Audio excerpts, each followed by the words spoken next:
All good writing is swimming underwater and holding your breath. This is a quote by the legendary American author F. Scott Fitzgerald. He wrote books about the roaring twenties and used language that caused the reader to experience joy or even suffering through its characters. With quotes like, "The sunlight dripped over the house like golden paint over an art jar," from his short story The Ice Palace, how can you not fall in love with the imagery that is set right before your eyes? His main influences for his writing were his aspiration, literature, his wife Zelda Sarah Fitzgerald, and sometimes alcohol. And his works are still studied in schools today. I mean, what high school student hasn't analyzed The Great Gatsby in their English class? And what movie fanatic hasn't seen the Hollywood adaptation of his short story, The Curious Case of Benjamin Button? But The Great Gatsby is by far his best work. It was published in April 1925 and still defines the classic American novel. And I will prove that three aspects of his book reflect his actual life and how he lived it. It reflects his love life, it reflects the carelessness in how he spent his money, and how he lived the American dream and how it caused the downfall of his life. First in the book, we find out that Daisy married Tom Buchanan because of his money. This reflects Fitzgerald's love life, because after the publisher rejected his first book, Zelda broke off their engagement because she was unwilling to live on such a small salary with him. We find out later in the book that Daisy was in love with Gatsby at one time, and she was unwilling to marry him because he was at one time poor, just as Zelda was unwilling to marry Fitzgerald because of his not wealth.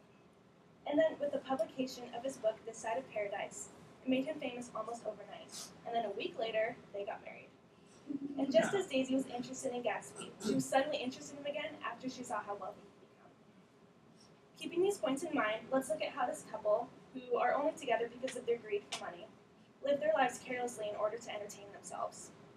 Next, The Great Gatsby reflects the lives of the Fitzgeralds and the recklessness in which they lived their lives.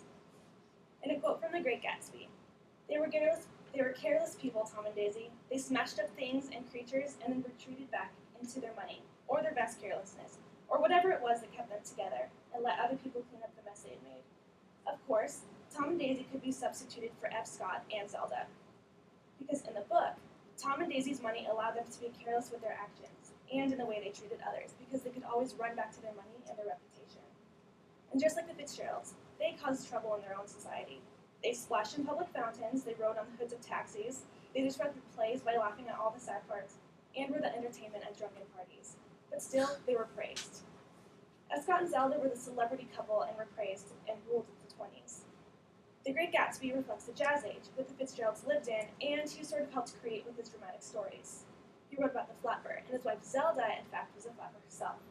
They were immortalized as rebellious, and they offended older generations because they defied conventions of acceptable female behavior.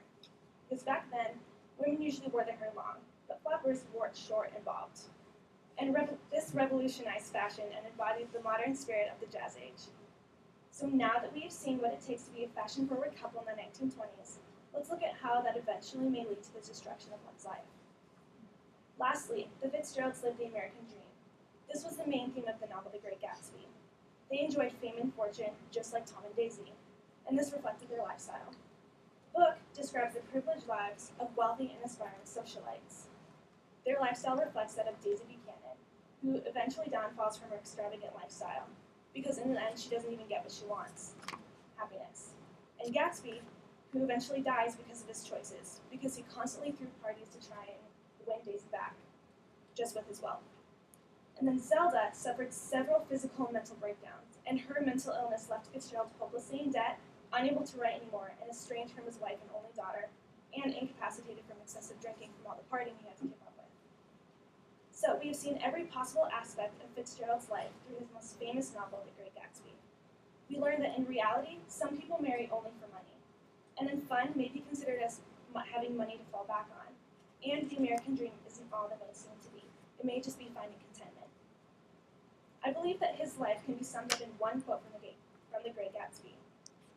"If it wasn't for the mist, we could see your home across the bay.